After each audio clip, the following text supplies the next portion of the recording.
নমস্কার বন্ধুরা, আজকে আমি আমসত্ত্ব বানাবো। আমটার রসটা বার করে নিয়েছি, তারপরে মিক্সিতে পেস্ট করে নিব। তারপরে ওটাকে পেস্ট করে ছেঁকে নিব, একটু সামান্য রেশগুলো বার হয়ে যাবে। তারপরে কড়াইয়ের মধ্যে রসটা ঢেলে দিব।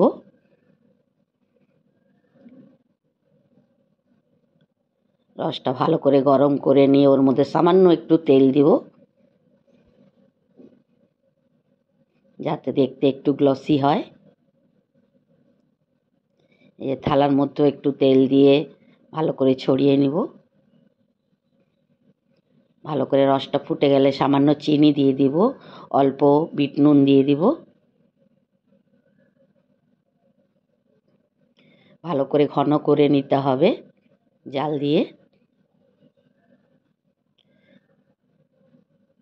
এভাবে ঘন করে নিয়ে থালার মধ্যে ঢেলে নিব, ঢেলে শুকিয়ে নিব। তৈরি হয়ে যাবে আমসত্ত্ব। কেমন হয়েছে, আপনাদেরকে কেমন লাগলো কমেন্টে জানাবেন। Thank you.